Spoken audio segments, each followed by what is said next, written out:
नमस्कार दोस्तों, मैं केशव कुमार अपने YouTube channel OP Singh academy में आपका स्वागत करता हूं। देखिए, जैसे कि हमारे डेली प्रैक्टिस सेट चलता है एक, ठीक है, तो आप लोग देख सकते हैं आज प्रैक्टिस सेट जो हमारा है वो कितना है, 24 है। और ये सारे जो एग्जाम में आए हुए क्वेश्चन है, तो आप देख सकते हैं सारे ही आपको नए क्वेश्चन सारे नए मिलेंगे आपको, ठीक है। तो आप हमसे जुड़ें और चैनल को लाइक और सब्सक्राइब करें। जैसे हमारा क्वेश्चन नंबर आप 1 देख सकते हो। क्वेश्चन नंबर 1 क्या कहता है? क्वेश्चन नंबर 1 कहता है 220 लीटर मिश्रण में पानी और दूध का अनुपात 6:5 है। पानी और दूध का अनुपात कितना है? 6:5 है। पानी और दूध का अनुपात क्रम से 5:4 करने के लिए मिश्रण में कितना पानी मिलाना चाहिए? देखो, मैं आप सभी से एक बात बताता हूं, अगर हम जो भी चीज मिलाएंगे, जैसे उसने कहा पानी मिलाना है, तो अगर पानी मिलाएंगे तो आपको दूध क्या रखना पड़ेगा? कांस्टेंट। जैसे मैं आपसे कहता हूं कि इसमें पूरे बॉक्स में एक कोई बीकर ले लो, अगर आपसे मैं इसमें कहता हूं इस बीकर में पूरे में 40 लीटर तो है दूध और 60 लीटर मान लो पानी। अगर मैं आपसे कहता हूं आप 20 लीटर दूध और मिला दो, अगर आप 20 लीटर दूध मिलाओगे तो जो पानी है वो क्या रहेगा? कांस्टेंट रहेगा। कांस्टेंट मतलब है जितना भी है उतना ही रहेगा, ठीक है। उसके बाद आप देख सकते हैं, यानी 60 रहेगा। उसने कहा 220 लीटर के मिश्रण में पानी और दूध, तो आप देख सकते हैं वाटर, यानी कि पानी का मतलब होता है वाटर और मिल्क मतलब होता है दूध। तो उसने कहा वाटर और मिल्क का जो रेशियो है कितना है? 6:5 है। आप देख सकते हैं 6 कितना है? 5। उसके बाद उसने कहा पानी और दूध का अनुपात 5:4 करने के लिए मिश्रण में कितना पानी मिलाना चाहिए? तो इसका मतलब हमें 5 कितना करना है? 4 करना है। 5 कितना करना है? 4। और मैं आपसे ये कहना चाहता हूं कि आप इसमें मिलाना क्या चाहते हैं? आप मिलाना चाहते हैं कितना पानी मिलाया जाए। अगर पानी मिलाना है तो दूध कांस्टेंट रहेगा, तो यानी 5 और 4 का अगर आप एलसीएम लोगे तो 5 का और 4 का एलसीएम आएगा आपका कितना आएगा? 20। तो आप इसे 20 बनाने के लिए 5 से गुणा करेंगे और इसे कितने से करेंगे? 4 से। तो जो भी हमारा इसमें नया रेशियो बन का आएगा वो आप देख सकते हो कितना बनेगा। जो नया रेशियो बनेगा वो कितना बनेगा? यानी कि 4 छंग कितना हो जाएगा? 24। और आप देख सकते हैं ये कितना हो जाएगा आपका? 5 चौक 20। और उसके बाद अगर आप यहां से देखें तो कितना हो जाएगा? 5 पंजे 25। और उसके बाद ये रेशियो आपका कितना हो जाएगा? 20। तो आप देख सकते हैं ये वाटर है और ये आपका मिल्क है, ठीक है। यहां तक ये चीज आपके समझ में आ रही होगी, ठीक है। तो आप सभी देख सकते हैं। तो टोटल मिक्सर कितना हुआ? 20 और 24 कितना हो गया? 44। टोटल मिक्सर हमारा हुआ 44 यूनिट, जबकि 44 यूनिट की जो वैल्यू दे रखी है वो कितनी दे रखी है? 220। 44 यूनिट की वैल्यू कितनी? 220। यहां से आप देखोगे तो डायरेक्ट कितनी बार कट जाएगा? यहां से देखोगे तो आप अगर इसे देखना चाहते हो तो इसे मैं 5 से काट सकता हूं।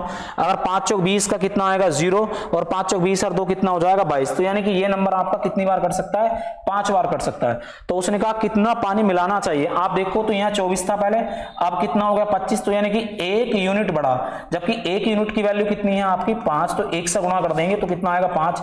तो यानी आप 5 लीटर इसमें पानी मिला सकते हो। जो ऑप्शन नंबर आपका आएगा कितना? सी ऑप्शन आपका बिल्कुल करेक्ट है, ठीक है। तो आप देख सकते हो सी ऑप्शन आपका बिल्कुल करेक्ट है। तो ये मैं आशा करता हूं आपको समझ में आया होगा, ठीक है। ये क्वेश्चन आपके क्या है? समझ में आया होगा। उसके बाद आप क्वेश्चन नंबर देख सकते हैं दूसरा। यहां से दूसरा क्वेश्चन शुरू करते हैं। क्वेश्चन नंबर दूसरा कहता है, देखो ये क्वेश्चन बहुत ही बेस्ट क्वेश्चन है, बहुत ही आसान भी है और बहुत अच्छा भी है। उसने कहा ए एक काम को 55 दिनों में पूरा कर सकता है। तो जो हमारा ए है वो ए एक काम को कितने दिनों में बना सकता है? 55 दिनों में बना सकता है। ए 55 दिन में कर सकता है। उसने कहा वह 20 दिनों तक काम करता है, ठीक है। ए ने 55 दिन में कर सकता है, ए ने 20 दिन में तक काम किया। तो अगर मैं यहां से निकालता हूं तो ए ने 55 20 बटे कितना आएगा? 55। ए ने 55 बटे काम किया, तो ए ने कितना काम करा है? 20 बटे 55। 5 से आप काटोगे 4 आएगा, 5 से आप काटोगे तो कितना आएगा? 11। अगर मैं यहां से आपसे कहूं शेष कार्य निकालो, तो शेष कार्य आप कैसे निकालोगे? शेष कार्य निकालने का मतलब है 1 माइनस 1 बटा कितना आएगा? 4 बटे 11। तो यहां से आप देखोगे तो 7 बटे 11 जो आएगा वो शेष कार्य आएगा। कितना आएगा? शेष कार्य। और जो शेष कार्य आया है, इस शेष कार्य को कौन करेगा? उसने कहा है कि शेष कार्य को बी 49 दिन में करता है। तो यहां से मैं निकाल सकता हूं बी, अगर शेष कार्य यानी कि 7 बटे 11 है, 7 बटे 11 को अगर ये 49 दिन में बनाएगा तो इसका मतलब मैं आपसे काट सकता हूं कितना आएगा? 7। तो बी इस कार्य कितने दिन में करेगा? 77 दिन में करेगा। कितने दिन में करेगा? 77 दिन में कर लेगा। बी इस कार्य कितने दिन में कर लेगा? 77 दिन में। तो उसने कहा है दोनों एक साथ मिलकर उस काम को कितने दिन में करेंगे। देखो अगर आप इस चीज को देखो, ए कितने दिन में कर सकता है? 55 दिन में। और बी कितने दिन में कर सकता है? इस कार्य को 77 दिन में कर सकता है। कितने दिन में? 77। अगर आपको इन दोनों नंबरों का एलसीएम लेना है तो आप कुछ नहीं करेंगे, पहले तो 5 से इसे काट देंगे। अगर मैं इसे 5 से काटना 11 से काटना चाहता हूँ 5 बार, इसे 7 बार, तो 5 का और 7 का एलसीएम कितना आएगा आपका 35 और गुणा में कितना आएगा 11। तो आप देख सकते हैं, या तो आप इसे सीधी सीधी एक बात करेंगे 385 ले सकते हैं। 11 पंजे कितना आएगा 55, 5 सत्ते 35 यानी 7 बार कटेगा, और 11 सत्ते 77, ये 7 बार कट जाएगा, ये 7 बार कटेगा, और ये कितनी बार कटेगा 5 बार। अगर दोनों से कराना है, दोनों करेंगे तो टोटल कार्य हमारा कितना है 385, और बटे में कितना आएगा 12। 385 बटे कितना आएगा 12। तो दोनों लोग मिलकर इसे कितने दिन में कर सकते हैं, दोनों लोग मिलकर करेंगे इस कार्य को हमारे कितने दिन में कर देंगे 385 बटे 12 दिन में इसे जो वर्क है हमारा इसे वो कंप्लीट कर सकते हैं। ठीक है, तो आप देख सकते हैं क्वेश्चन ऑप्शन जो आएगा इसका वो कितना आएगा, ऑप्शन नंबर ए आएगा। आप सभी इस क्वेश्चन को बना सकते हैं। ठीक है, तो ऐसे क्वेश्चन एग्जामिनर आजकल ज्यादा पूछ रहे हैं, आप देख सकते हैं, और एक अच्छा क्वेश्चन भी है, बेस्ट क्वेश्चन है। ठीक है, उसके बाद आप तीसरा क्वेश्चन देखेंगे, आप इसका आप वीडियो रिवाइज करके देख सकते हैं, या फिर आप जो है स्क्रीनशॉट ले लें। उसके बाद क्वेश्चन नंबर कितना आता है आपका तीसरा, आप इस क्वेश्चन नंबर को देखेंगे गौर से। देखो इस क्वेश्चन नंबर में भी कुछ नहीं है, आप इस चीज को समझेंगे। साधारण ब्याज की वह दर कितनी होगी, साधारण ब्याज की वह दर कितनी होगी जिस पर कोई धन 34 वर्षों में स्वयं का 3 गुना हो जाता है। कितना हो जाता है 3 गुना। तो आप देखेंगे ये क्या आएगा आपका मूलधन, क्या आएगा मूलधन, और उसके बाद आपका आता है मिश्रधन। यहां आप कह सकते हैं क्या आएगा मिश्रधन। ठीक है, क्या आएगा मिश्रधन, मूलधन और मिश्रधन। या आप कह सकते हैं ये आपका क्या होता है प्रिंसिपल, और ये आपका होता है अमाउंट। अगर मैं आपसे कहता हूं इसका 1 रुपया हमारे पास था, तो 1 रुपया हमारा कितना बन गया 3 रुपए बने। 1 रुपया हमारा 3 रुपए बने, और 3 रुपए कितने वर्षों में बने 34 में। तो मैं यहां से अगर आर निकालना चाहूंगा तो आर हम कैसा निकालते हैं, रेट निकालना। तो ब्याज कितने का मिला है 2 रुपए का। भाई यहां से देखोगे तो ब्याज कितने का मिलेगा 2 रुपए का। और मैंने आपको बता रखा, आप क्या लिख सकते हैं ब्याज गुणा में क्या आएगा 100, और बटे में आपका आता है मूलधन। मूलधन कितना 1, और टाइम कितना आपका 35। ठीक है, आप इसे काट सकते हैं, 5 से काट देंगे आप 7 बार, और 5 से काट देंगे आप कितनी बार कटेगा 5 से अगर इसे काटना चाहते हैं तो कितनी बार कटेगा 20 बार कटेगा। ठीक है, तो ये कितना हो जाएगा आपका 40, और 40 बटे कितना आएगा 7। 40 बटे 7 का मतलब होता है 5 सत्ते 35, और बचेगा आपका कितना 5 और 7। इसे अगर देखेंगे देखो उसके बाद 34 वर्षों में स्वयं का इसकी अच्छा कितने टाइम कितना दे रखा 35, 34 है। यहाँ टाइम 35 नहीं भाई 34 है। ठीक है, यहाँ आप देख सकते हैं 34 टाइम है। तो यहाँ कितना लिखेंगे 2, और उसके बाद कितना लिखेंगे 100, और डिवाइड में आपका कितना आएगा 34। आप इसे 2 से काट सकते हैं 17, और 17 से अगर इसे काटेंगे 17 पंजे 85, आपका कितना 17 अट्ठे 136, और 17 अट्ठे 136। तो यानी कि आप इसे काटेंगे तो ये कटेगा आपका 5.88% रेट आएगा आपका, जो ऑप्शन नंबर आपका कितना है 1। आप इसे 17 से काटेंगे तो 17 पंजे 85, 15 बचेगा, और 0 लगाएंगे तो 150 हो जाएगा, और 17 अट्ठे 136, और 17 अट्ठे कितना होता है 136। तो आप देख सकते हैं ऑप्शन जो आएगा आपका 5.88% आएगा, ये आपका आंसर है। उसके बाद क्वेश्चन नंबर आपका आता है, क्वेश्चन नंबर जो आता है वो आता है आपका फोर्थ क्वेश्चन में। अगर आप इसे देखना चाहते हैं, देखो कई बार ऐसा होता है अगर हम औसत की गणना भी करें, डायरेक्ट हम औसत से गणना भी कर सकते हैं, ऐसी कोई बात नहीं है। दो इसके करने के कई तरीके हैं। या तो आप सीधा ऐसे कर लेंगे, भाई इसे लिख लेंगे 16.5 आप लिख सकते हैं, प्लस उसके बाद आप लिख लेंगे 9 लिख लेंगे, उसके बाद आप लिखेंगे 10.5 लिखेंगे, और उसके बाद आप कितना लिखेंगे 12.5 लिखेंगे, और 12.5, और उसके बाद आप कितना लिखेंगे y। तो ये कितने नंबर हैं 1 2 3 4 और 1 5 नंबर है, डिवाइड बाई कितना आएगा 5। एवरेज होता है योग बट पदों का योग बटे पदों की संख्या, जो उसने कितना दे रखा है 12.5 दे रखा है। कितना दे रखा है 12.5। आप इस चीज को देख सकते हैं। उसके बाद अगर मैं आपसे कहूं तो ये इसे सबको जोड़ेंगे आप, तो इस नंबर को अगर आप जोड़ना चाहते हैं तो 12 कितना होगा 23, तो यही हो गया, यानी कि 12 ये कितना हो गया 22 23 हो गया, और 23, और अगर मैं आपसे कहता हूं देखो 23 हो गया, ये 23 और 9 की बात आप करो तो 23 और 9 कितना होगा 32, और 32 अगर इसमें जोड़ेंगे तो ये 48 पॉइंट कितना आएगा 5, 48 पॉइंट कितना आएगा 5, और प्लस में आपका कितना आएगा y। उसके बाद अगर आप गुणा करें तो 12 पंजे 60, यानी कि 62 पॉइंट आपका कितना आएगा 5, और 62 पॉइंट बस 5 में से अगर आप इसे घटाना चाहते हैं तो y बराबर आपका कितना आएगा 14, y बराबर कितना आएगा आपका 14। तो ऑप्शन आप देख सकते हैं 14 आएगा। या इसे आप एवरेज की तुलना करने के बाद भी कर सकते हैं। कैसे देखो, अगर मैं आपसे ये कहूं 12.5 है, 12.5 एवरेज है, अगर आप इसकी 12.5 से तुलना करें तो ये कितना ज्यादा है, इससे 4 ज्यादा है, और ये 9 है और ये 12 है, यानी कि 3.5 ज्यादा है इससे, ये 3.5 क्या है कम, और ये 12 है 10 है, तो आप देखोगे तो इससे कितना कम है, ये 2 कम है। ठीक है, और 12 से 12 कितना कम है 0। तो आप एक चीज मेरी बात गौर से सुनेंगे, अगर आप इसे देखना चाहते हो तो ये नंबर जो है आपका कितना होगा 5.5, ये कितना होगा आपका 5.5 होगा ना, ये तो हो गया 5.5 और ये कितना 4, तो 1.5 कम है, कितना कम है 1.5। अगर जो नंबर 1.5 कम है वो 1.5 ज्यादा होना चाहिए, और 12.5 से अगर आप 1.5 ज्यादा करते हो, 12.5 से अगर आप 1.5 ज्यादा करते हो तो 12.5 से 1.5 ज्यादा का मतलब होगा कितना आएगा 14 आएगा। तो आप ऐसे भी कर सकते हो, ठीक है, एवरेज क्या करके आप इसकी तुलना करके कर सकते हैं एवरेज से, और ये आपको आसान भी लगेगा, जोड़ने घटाने से बिल्कुल आसान है। और दूसरा तरीका अगर आप करते हो तो मैं बता देता हूं, अगर ऐसी बात है तो देखो इसका मतलब आप देख सकते हो ये नंबर आपका कितना है, इसे मैं बता ही देता हूं आपको दोबारा से दूसरा मेथड। ये आपका कितना है 16.5 है, और ये आपका कितना 9 है, और ये कितना है आपका 10.5 है, और ये आपका कितना दे रखा है उसने 12.5 है, कितना है 12.5, और जो एवरेज हमें दे रखा है वो 12.5 ही दे रखा है। अगर मैं 12.5 से इस नंबर की तुलना करता हूं, क्या करता हूं तुलना, तो ये 12.5 है, ये कितना 16.5, तो प्लस में कितना 4 ज्यादा है, इसकी तुलना करें तो माइनस के 3.5 ज्यादा है, इसकी तुलना अगर आप करोगे तो ये माइनस के 2 ज्यादा है, ठीक है, और ये इसकी तुलना करेंगे तो ये 0 ज्यादा है, जबकि हमें y नंबर चाहिए। उसके बाद अगर मैं देखूं तो ये 5.5 होगा, कितना होगा 5.5 में से अगर आप 4 घटाओगे तो माइनस के 1.5 बचेगा। तो ये नंबर हमें क्या करना पड़ेगा, एवरेज को 0 करना है तो जो नंबर हमारा 1.5 है माइनस के उसे प्लस के ज्यादा करना पड़ेगा, यानी कि 12.5 में अगर 1.5 जोड़ दोगे तो ये नंबर कितना आएगा आपका 14 आएगा, जो ऑप्शन नंबर आपका सी आएगा, ठीक है। तो आप इस तरीके से क्वेश्चनों को क्या कर सकते हैं, बना सकते हैं, ठीक है। तो यहाँ आपका ऑप्शन नंबर कितना आया है सी। उसके बाद आप क्वेश्चन नंबर देख सकते हैं कितना आएगा, क्वेश्चन नंबर आप देख सकते हो 4। क्वेश्चन नंबर 4 के बाद क्वेश्चन नंबर आता है 5। देखो इन सवालों को आपको कुछ नहीं करना, कहीं भी बोर्ड मास का नियम होता है तो बोर्ड मास के नियम में क्या लगाया जाता है कि बोर्ड मास में सबसे पहले ब्रैकेट सोल्व किया जाता है, यानी कि अगर आप इस क्वेश्चन को लिखोगे PODMAS बोर्ड मास, तो बोर्ड मास में बी होता है, फिर ऑफ माने होता है का, ठीक है, ऑफ मतलब होता है का। अगर मैं इस नंबर को आपको सोल्व करके दिखाऊं तो आप देख सकते हैं, यहाँ देखो सारी चीजें आप समझेंगे। ये नंबर आपका कितना है 144, और डिवाइड बाई कितना आएगा 33, और ऑफ का मतलब होता है गुणा, ठीक है। उसके बाद आप 11 लिखेंगे, बटे में कितना आएगा 12, फिर माइनस का चिन्ह लगाएंगे। उसके बाद आपका आएगा 132, और 132 और बटे में कितना आएगा 13, और यहाँ गुणा का चिन्ह लगाएंगे, यहाँ आएगा 52, और यहाँ कितना आएगा 12। तो आप देख सकते हो, फिर इससे हम क्या करेंगे डिवाइड करना शुरू करते हैं, ठीक है। जैसे ही आप इस नंबर को डिवाइड करना शुरू करोगे तो कितना आएगा 11 या 33, उसके बाद देखोगे तो 12 12 में 144, यानी 3 चौक 12, आप 4 बार काट सकते हो।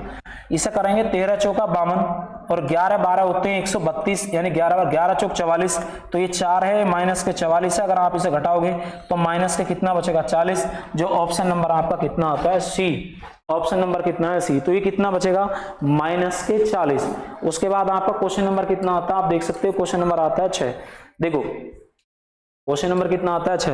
क्वेश्चन नंबर 6 का मतलब क्या है कि जो क्वेश्चन नंबर आपका 6 है उसमें क्या कहा गया, एक घन की भुजा की लंबाई, देखो इसमें आपको बताता हूं, एक घन की भुजा की लंबाई 13 सेंटीमीटर है, घन का पार्श्व पृष्ठ का क्षेत्रफल ज्ञात करना, यानी कि हमें इसका जो ज्ञात करना वो हमें सी ऐसे ज्ञात करना, कर्व्ड सरफेस एरिया जिसे अपन वक्र पृष्ठ बोलते हैं, ठीक है। तो इसका अगर मैं आपसे कहूं घन का वक्र पृष्ठ की बात करूं तो घन का जो वक्र पृष्ठ होता है, घन का पार्श्व पृष्ठ बोल दो या CSA बोल दो, जो होता है वो होता है 4a², आप इसे लिख लेंगे, ठीक है। उसके बाद इसकी भुजा की लंबाई इतनी दे रखी है, यानी कि यहाँ 4 होगा, और भुजा की लंबाई कितनी है भैया 13, और 13 का वर्ग करोगे तो 169 आएगा। तो आप देख सकते हैं 9 चौक 36 का कितना आएगा 6, ठीक है, 9 चौक 36 का 6 आएगा, और उसके बाद 4 हम 36 का 6 हासिल 3, 4 छंग 24 और 3 27 आएगा, और 27 और 6 यानी कि 2 आएगा, तो ये क्या आएगा सेंटीमीटर स्क्वायर, जो आपका ऑप्शन नंबर कितना आएगा डी ऑप्शन 676 आएगा, ठीक है। तो मैं आशा करता हूं आप सभी के क्वेश्चन समझ में आ रहे होंगे, ठीक है। और इस क्वेश्चन को आप इसे जो इसका एक तरीके से मैंने फॉर्मूला लिखा है आप इसे याद रखेंगे, क्योंकि ये क्वेश्चन आजकल ज्यादा पूछा जा रहा है, ठीक है। उसके बाद क्वेश्चन नंबर अपना आता है कितना 7। क्वेश्चन नंबर 7 आप देख सकते हो, इसमें कुछ नहीं है, ये बड़ा ही आसान क्वेश्चन है, इसमें कुछ नहीं करना है। क्वेश्चन नंबर कितना है ये 7, इसमें 3 दूनी 6 और 6 चौक कितने होते हैं 24, 4 और 1 कितना आएगा 5, जो ऑप्शन नंबर कितना आपका सी ऑप्शन है, ठीक है। ऑप्शन नंबर कितना है सी, यानी आप इसकी गुणा करेंगे 2 3 6 और 6 चौक 24, तो 4 और 1 कितना हो गया 5, आप इसे जोड़ सकते हैं। उसके बाद क्वेश्चन नंबर अगर आप 8 को देखेंगे, देखो ये सवाल बड़ा अच्छा है, इसमें आपको कुछ नहीं करना है, इस चीज को आप समझना गौर से। उसने कहा अंकित मूल्य क्रय मूल्य से 28% ज्यादा है। अगर मान लो मैं क्रय मूल्य 100 मानता हूं तो अंकित मूल्य मैंने इससे 28% ज्यादा कर दिया, 28% ज्यादा करने का मतलब हो गया 128, कितना हो गया 128। अंकित मूल्य 128, तो इसने कहा कि अंकित मूल्य पर 15% की छूट दी गई। अगर आप अंकित मूल्य पर 15% की छूट देते हो तो आप कितने में सेल करोगे 85, और डिवाइड बाई कितना आएगा आपका 100 आएगा, कितना आएगा 100। उसके बाद आप देख सकते हो 5 से काटोगे 17 बार कटेगा, और 5 से काटोगे तो 20 बार कटेगा। उसके बाद यहाँ से अगर आप नंबर को देखना चाहते हो तो 2 से ये 10 बार कट जाएगा, कितनी बार कटेगा 10 बार, और 2 से अगर आप काटोगे तो 2 से 6 बार यानी 64 बार कट जाएगा। तो इसकी अगर यहाँ से आप सेलिंग प्राइस निकालोगे तो 17 चौका 68 का कितना आएगा 8, हासिल कितने बचेंगे 6, और 17 छक्का 102, 102 का मतलब होगा 108, कितना आएगा 108। एक के बाद पॉइंट है तो लगा सकते हो। तो इसका मतलब क्रय मूल्य कितने रुपए था, सीपी था 100 रुपए, अंकित मूल्य 128, तो बेच कितने में रहे 100.88% में बेच रहे हैं। तो इसका मतलब प्रॉफिट कितने का होगा, प्रॉफिट होगा 8.88% का, कितना होगा 8.88% का प्रॉफिट होगा। तो आप देख सकते हैं ये इसका परसेंटेज भी है। उसके बाद क्वेश्चन नंबर आपका आता है 9, क्वेश्चन नंबर कितना आता है 9 क्वेश्चन नंबर ये कहता है कि ई का 30% एफ के 60% के बराबर है। देखो इसने कहा ई का 30%, तो ई का आप कितना परसेंट लिखेंगे 30 ई का 30% एफ के 60% के बराबर है, यानी कि 60% के बराबर है, बराबर रख देंगे तो 30 दूनी कितने होते हैं 60। तो यहां से ई का और एफ का अगर रेशियो निकाल लोगे, ई और एफ का रेशियो निकाल लोगे तो रेशियो जो आएगा 2 अनुपात कितना आएगा 1 आएगा, जो ऑप्शन नंबर आपका कितना आता है बी आता है। ठीक है, आप इस चीज को सारा देख सकते हैं, जो इसका ये आएगा वो कितना आएगा 2 अनुपात 1 आएगा। उसके बाद आप क्वेश्चन नंबर कितना देखेंगे, क्वेश्चन नंबर जो आता है वो आता है 10। देखो ये सवाल बड़ा ये आजकल ज्यादा पूछे जा रहे हैं क्वेश्चन। ठीक है, उसने एक कार का विक्रय मूल्य 640 रुपए है, कार का विक्रय मूल्य 640 रुपए, यदि कार को 60% की छूट पर बेचा जाता है। देखो 60%, अगर मान लो कार है, कार का अंकित मूल्य अगर निकालना है 60% की अगर छूट दी गई तो आप इसे कितने बेचोगे 40 में, और बटे में कितना आएगा 100, 40 में बेचोगे बटे में आएगा 100, जबकि आपने 40 में नहीं बेचा, उसे कितने बेचा है 640 में। तो यहाँ से 0 कट जाएगा, 4 से आप काटेंगे तो 16 बार कट जाएगा, तो यानी कि इसकी 100 की गुणा करेंगे तो मैं आपसे कह सकता हूं जो मार्केट प्राइस है वो कितना आएगा आपका 1600 रुपए आएगा, जो आपका बिल्कुल आंसर क्या है option number D. Option number कितना है डी। तो आप इन क्वेश्चनों को बना सकते हैं, और मैं आशा करता हूं आपको ये क्वेश्चन समझ में आ रहे होंगे। ठीक है, तो उसके बाद क्वेश्चन नंबर आपका कितना आता है 11। क्वेश्चन नंबर आपको 11 जो कहता है वो ये कहता है कि एक आदमी, देखो इन चीजों को आप गौर से सुनना, बहुत ही गौर से, ये सवाल बहुत ही अच्छा है। ठीक है, ये क्वेश्चन बहुत ही मतलब अच्छा है, आप देख सकते हो। उसने कहा एक आदमी अपनी आय का 58% खर्च करता है। अगर मान लो किसी आदमी की आय, मैं आय मान लेता हूं, ये खर्च मान लेता हूं, और ये मान लेता हूं बचत यानी सेविंग यानी कि बचत। अगर कोई आदमी यहां से देखो, उसके बाद इसकी आय मैंने 100 रुपए मान ली, और 58 रुपए अगर वो खर्च करेगा, कितने रुपए खर्च करेगा 58, तो बचाएगा कितनी हो 42 रुपए बचाएगा, यानी कि 42 रुपए बचाएगा।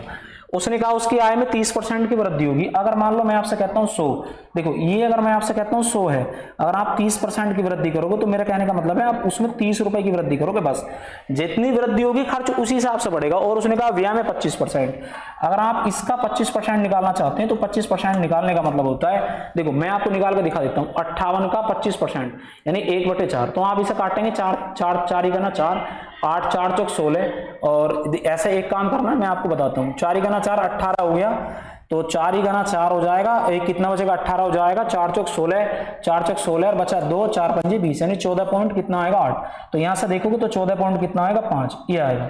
अगर आप इसमें से इसे घटाना चाहते हो 14.5 को, तो इसका मतलब अगर 30 में से आप घटाना चाहते हो कितना घटाओगे, देखो 14 के 16 तो यही बचेगा, तो अगर आप घटाना भी चाहते हो तो मैं आपको घटा के दिखा देता हूँ। 30 में से कितना घटना है 14.5 घटना है, कितना घटना है 5। तो अगर यहां से आप देखोगे तो यहाँ दाएं लोगे 10, 10 में से 5 जाएगा 5, यानी 9 बचेगा, और 9 में से 4 जाएगा 5, यानी कितना आएगा 1। तो आप कह सकते हैं 15.5। तो यानी कि जो बचत उसकी बचत हुई है वो कितनी हुई है 15.5 हुई है, कितनी हुई है 15.5। अब आप देख सकते हो 15.5 कितने पे हुई है 42 पे, तो यानी कि यहाँ रख देंगे यहाँ 15.5 और डिवाइड किससे कर देंगे 42 यानी 42 और गुणा में कितना आएगा आपका 100 आएगा, कितना आएगा 100। यहां से पॉइंट हटाओ तो यहाँ 0 लग जाएगा, 1 0 से 0 कट जाएगा, 2 से काटेंगे 5 बार कटेगा, और 2 से काटेंगे ये कितनी बार कटेगा 21 बार कटेगा। ठीक है, उसके बाद अगर आप इसे 3 पंजे 15 नहीं कटेगा तो इसकी गुणा अगर आप करो, 5 पंजे 25 का 5 आता है, हासिल बचेंगे 2, 5 पंजे 25 और 2 27 का 7, हासिल कितने बचेंगे 2, 5 ही कहना 5 और 2 कितना हो जाएगा 7। इसे अगर आप देखो तो अगर आप इसे काटना चाहोगे तो 21 चौक 84 तो ज्यादा हो जाएंगे, तो 21 या 63, तो यहां मतलब आंसर कोई सा नहीं है, एक ही ऑप्शन आपको दिखाई दे रहा है, तो 21 या 63 लगभग अगर आप काटोगे तो 36.9% के आसपास ही जाएगा, जो ऑप्शन नंबर कितना है डी। आप इस क्वेश्चन को ऑप्शन से बनाओगे तो बेटर बना सकते हो, ठीक है, क्योंकि हमें ज्यादा कुछ नहीं देखना, क्वेश्चनों को हम अगर ऑप्शन से बनाते तो ज्यादा बेटर बना सकते हैं, ठीक है। तो ये इसका आंसर है। उसके बाद आप क्वेश्चन नंबर देखोगे कितना आएगा, क्वेश्चन नंबर आता है 12। क्वेश्चन नंबर 12 में ये कहा गया है कि इसमें क्या है, देखो इस क्वेश्चन में आपको यहां से अगर घटाओगे तो मैं इसे इधर बता देता हूं, ये कितना आएगा आपका 12 और गुणा में कितना आपका 5 और गुणा में आपका कितना है 3। उसके बाद आप देखोगे तो ये ब्रैकेट लगा है, ब्रैकेट में कितना लिखा है 129 और माइनस 169, यहां से घटाओगे तो 60 बचेगा, तो ये कितना आएगा 12 गुणा 5 गुणा में कितना आएगा 3 और ये डिवाइड का चिन्ह है तो बटे में कितना आ जाएगा 60, पूरे क्या जाएगा 60 से 60 कट जाएगा आपका, तो बचेगा कितना 3 बचेगा। तो आंसर आपका कितना आ जाएगा, बी ऑप्शन आंसर आएगा, कितना आएगा बी ऑप्शन आपका आंसर आ जाएगा, ठीक है। उसके बाद आप क्वेश्चन नंबर देखेंगे 13। क्वेश्चन नंबर 13 कहता है कि एक दुकान, देखो ये बड़ा आसान सवाल है, इसमें कुछ नहीं है, एक तरफ आप सीपी लिखेंगे एक तरफ आप एसपी लिखेंगे। उसने कहा है कि एक दुकानदार एक फूलदान को 3500 रुपए में बेचता है, यदि फूलदान का क्रय मूल्य 2800 रुपए है तो लाभ प्रतिशत बताओ। फूलदान का यानी क्रय मूल्य का मतलब होता है सीपी, ये कितना आ जाएगा एसपी। तो उसके बाद अगर आप देखो तो ये नंबर तो है 2800, कितना है 2800। उसके बाद अगर आप देखो तो ये नंबर कितना है 3500। तो यहां से अगर आप देखोगे तो 2 जीरो से 2 जीरो कट जाएंगी, 7 से काट दो, 7 चौक 28 और 7 पंजे कितने होंगे 35। तो यानी कि मैं ये कह सकता हूं कि 4 रुपए की वस्तु 5 रुपए में बिक रही है, 4 रुपए की वस्तु 5 में बिक रही है, तो आप कितने रुपए का प्रॉफिट कमाओगे, एक का प्रॉफिट कितने पे कमाओगे 4 पर, गुणा में कितना आएगा आपका 100 आएगा। 4 से अगर आप काटोगे तो कितने परसेंट मिलेगा हमें, 25% मिलेगा। तो मैं आपसे कह सकता हूं कि आप 25% का प्रॉफिट कमाएंगे। कितने परसेंट का प्रॉफिट कमाएंगे, 25% का प्रॉफिट कमाएंगे। उसके बाद क्वेश्चन नंबर कितना आता है आपका, क्वेश्चन नंबर आता है 14। क्वेश्चन नंबर 14 में ये कहा गया है, देखो ये सवाल बड़ा अच्छा है, पी क्यू को 40% के लाभ पर एक कुर्सी बेचता है। देखो जैसे मान लो मैं आपसे बताता हूं कि पी ने क्यू को बेच दी, तो पी ने, देखो जो कोई लोग पी है, पी कुर्सी 100 रुपए की खरीद कर लाया, उसने 40% का प्रॉफिट लिया। प्रॉफिट लेने के बाद उसने इस कुर्सी को 140 रुपए में क्यू को बेच दिया। फिर क्यू ने क्या काम करा, 80% का प्रॉफिट कमाया, कितने परसेंट का 80, और इसका 80% कमा, देखो 14 8 112 होते हैं, 140 112 जोड़ो तो कितना आएगा 252, कितना आएगा 252, और इसे कितने में बेच दिया, आर को बेच दिया, सही है नहीं, यानी कि पी ने क्यू को बेच दिया, क्यू ने आर को बेच दिया। अब एक बात सुनो, उसने कहा पी और क्यू के क्रय मूल्य, तो यानी कि पी और कितना आएगा आर, पी और आर, पी का क्रय मूल्य कितना है 100 रुपए, और आर अगर खरीद रहा है तो आर का क्रय मूल्य कितना है 252 रुपए। 4 से अगर काटोगे तो 4 से कट जाएगा 25 बार, और 4 से अगर काटोगे तो 4 से 24, 4 3 12, यानी कि कितनी बार 63 बार। अगर आप देखो तो ऑप्शन जो आएगा वो हमारा कितना आएगा 25:63, ऑप्शन नंबर आपका कितना आएगा बी आएगा, 25:63, ऑप्शन नंबर आपका कितना आएगा बी आएगा, ठीक है। तो ये क्वेश्चन नंबर आपका 14 हो गया। उसके बाद क्वेश्चन नंबर आप कितना देखोगे 15। क्वेश्चन नंबर 15 अगर आप देखो तो इसमें कुछ नहीं करना है, ये बड़ा आसान सवाल है। यहां से देखो इन दोनों के अगर गुणा करोगे तो ये वर्ग हो जाएगा 16, यानी कि 1 पॉइंट कितना आएगा 96 प्लस, फिर 12 है, 12 का कितना होता है 144, तो यहां जोड़ देंगे 144 प्लस, फिर कितना आएगा आप देखोगे 169, 1.69 आएगा। यहां देखेंगे 9 और 4 13, 13 और 6 कितने को 19 का 9, हासिल कितना बचा 1, 6 और 4 10, 2 19 0 आएगा, और 1 बचेगा, 1 और 2 3 और 1 2 बचेगा, तो कितना हो जाएगा 3 और 2 कितना आएगा 5। तो आप देख सकते हैं 5.09 आएगा इसका, 5 पॉइंट कितना आएगा 09, 5.09 आएगा इसका, ठीक है। उसके बाद आप देख सकते हो क्वेश्चन नंबर आता है 16। इसमें बड़ा आसान सवाल है, इसमें कुछ नहीं करना है। देखो उसने ये कहा है कि 11 छात्रों का एक समूह, 11 छात्रों का एक समूह का जो औसत है वो कितना है, आप देखेंगे तो 53 है। देखो जैसे 11 छात्र हैं तो 11 छात्रों का जो औसत है वो कितना है 53 है। तो अगर आप इसकी गुणा करेंगे तो कितना आएगा 11 3 33 का 3 हासिल 3, 11 5 55, 55 और 3 कितना हो गया 58। इसे आसानी से कर सकते हैं 83। उसने कहा फिर 13 छात्रों का 48 है, जो 13 छात्र हैं उनका जो है वो कितना है 48। आप देखो तो 13 8 104 का 0, 104 का 4 आएगा, हासिल कितने बचेंगे 10, और 13 चौका 52, 52 और 10 कितने हो गए 62। इसे अगर आप ऐड करोगे तो कितना आएगा 4 और 3 7 आएगा, 10 का 0 आएगा, हासिल 1 हो जाएगा, 6 5 11 और 1 कितना आएगा 12। और उसके बाद अगर आप देखो तो 11 और 13 कितने हो गए 24, 24 से डिवाइड करोगे तो 24 पंजे कितने होते हैं 120, 24 पंजे 120 मतलब 50 बार जाएगा, तो 50 से थोड़ा सा ज्यादा आएगा, तो एक ही ऑप्शन 50 से थोड़ा सा ज्यादा है जो 50.29 है, ठीक है। उसके बाद क्वेश्चन नंबर आपका आता है 16। क्वेश्चन नंबर 16 है, देखो ये 16 था हमारा, क्वेश्चन नंबर आता है 17। क्वेश्चन नंबर 17 ये कहता है कि एक कक्षा में 38% लड़के हैं। अगर 38% लड़के हैं तो जो बची हुई क्या होंगी, लड़की। तो यानी कि बॉयज का जो रेशियो है वो गर्ल्स का, देखो ये अगर 38 हैं तो इसका मतलब ये 62 रहे होंगे, कितने रहेंगे 62। अगर मैं इसे 2 से काटूं तो 19 बार कटेगा, अगर मैं इसे 2 से काटूं तो 31 बार कटेगा।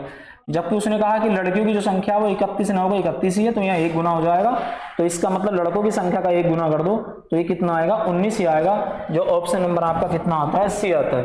तो आप देख सकते हैं ऑप्शन नंबर कितना आएगा, सी आएगा। ऑप्शन नंबर आपका कितना आता है, सी। उसके बाद क्वेश्चन नंबर कितना आएगा आपका 18। उसने कहा 2 रेलगाड़ी समान चाल से विपरीत दिशाओं में चल रही हैं, प्रत्येक रेलगाड़ी की लंबाई 160 है। तो इसे हमें कुछ नहीं करना भाई, चाल बराबर क्या होता है, दूरी बटे समय, 160 बटे कितना आएगा 32, और हमें चाल निकालनी है, स्पीड निकालनी है प्रत्येक की। तो स्पीड 1 से निकाल सकते हैं, कोई दिक्कत नहीं। गुणा में कितना आएगा 18 बटे 5। अगर आप देखोगे तो 32 पंजे 160 होते हैं 5, 5 से 5 कट जाएगा। जो स्पीड आएगी वो आपकी किलोमीटर में दे रखी है, तो किलोमीटर में 18 किलोमीटर प्रति घंटा आएगी। जो ऑप्शन नंबर आपका कितना है, ए ऑप्शन के साथ हम चले जाएंगे, ठीक है। उसके बाद अगर आप देखो तो क्वेश्चन नंबर कितना आता है, उसके बाद क्वेश्चन नंबर आता है 19। एक कार का प्रारंभिक मूल्य, प्रारंभिक का मतलब होता है इसका इनिशियल मूल्य, जो मतलब प्रारंभिक मूल्य है, इनिशियल मूल्य है वो कितना है, 1.5 लाख रुपए है। कार के प्रत्येक वर्ष जो है 20% की कमी होती है 2 वर्ष बाद। देखो 20% की अगर कमी हो रही तो आप 20% की कमी को हम कैसे लिखेंगे, 1 बटा कितना आएगा 5। तो इसका मतलब 5 रुपए की वस्तु थी, आप कितने बिक रही है 4 में। फिर उसका मतलब 5 रुपए की वस्तु कितने बिक रही है 4 में। तो आप सीधा सीधा देख सकते हैं ये तो हो जाएगा 25 और ये कितना हो जाएगा आपका 16, 4 चौक 16। जबकि इसका मूल्य कितना दे रखा है भैया, 1.5 लाख रुपए दे रखा है। आप देख सकते हो 1.5 लाख, 25 से काटेंगे तो 25 छक्का 150, यानी कि 6000 बार कटेगा। कितनी बार कटेगा, 6000 बार। तो इसका अगर 6000 गुना करते हो, कितना करते हो 6000 गुना, तो 16 छंग कितने होते हैं 96, 16 छंग कितने होते हैं 96। तो ऑप्शन नंबर डी आएगा इसका 96,000 रुपए। कितना आएगा, ऑप्शन नंबर डी आएगा 96,000 रुपए, ठीक है। उसके बाद अगर आप देखेंगे तो आपको ये चीजें समझ आ रही होंगी, आप हमसे जुड़े रहेंगे तो आपकी सारे क्वेश्चन एकदम नए कंटेंट के साथ आपको मिलेंगे, ठीक है। उसके बाद क्वेश्चन नंबर आता है आपका 19। देखो ये सवाल इतना ज्यादा पूछा जाता है, बहुत ही ज्यादा। उसने कहा है कि ए बी से 40% कम कुशल है। तो जो ए है ना वो बी से 40% कम कुशल है। तो इसका मतलब क्या होता है, अगर ये 100 है तो इसका मतलब 40 ही 60 है, हम ऐसा कह सकते हैं। तो 20 पंजे 100 और 20 तिया 60, हम ऐसा कह सकते हैं। तो इसका जो रेशियो बनेगा वो 5 रेशियो कितना बनेगा, 3 बनेगा। उसने कहा है कि यदि बी एक हेलमेट 16 दिन में बना सकता है, तो यानी कि 16 दिन में एक हेलमेट बना रहा है, तो इसका मतलब 16 यानी कि कितना आएगा, 16 पंजे कितना होगा 80 यानी 5। तो उसने कहा है कि ए अकेला कितने दिन में बनाएगा, तो टोटल कार्य कितना होगा, टोटल जो कार्य होगा वो कितना आएगा 80। और 80 कार्य अगर हमें ए से करवाना है तो ए से कितने दिन में कर देगा, ए मतलब उसने कहा है कि ए को कितना समय लगेगा, 40% कम है, 40% कम है। तो इसका मतलब 40% कम है। तो उसने कहा है कि ए को कितने दिन में बना, तो उसी हेलमेट को बनाने में ए बी से 40% कम कुशल है। यदि बी को एक हेलमेट बनाने में 16 दिन लगते हैं, ए को लग रहे हैं 16 दिन, कितने दिन लग रहे हैं 16, एक हेलमेट बनाने में 16 दिन लगेंगे। तो एक हेलमेट बनाने में 16 दिन लगेंगे, तो एक हेलमेट को 16 दिन बना सकता है, तो उसी हेलमेट को बनाने में उसे कितने दिन लगेंगे। तो इसकी कार्य क्षमता 40% कम है, तो यानी 3 बचेगा। तो यानी कि आंसर जो आना चाहिए 80/3 आना चाहिए। अभी 16 पंजे 80 यानी 80/3 आना चाहिए ए का। तो हो सकता है 80/3 हो, तो यही आंसर होगा, ठीक है 80/3। तो आप देख सकते हैं ये आपके 20 क्वेश्चन थे। कितने क्वेश्चन थे, 20। और सेशन आपको पसंद आया होगा। उसके बाद देखेंगे। जय हिंद, जय भारत।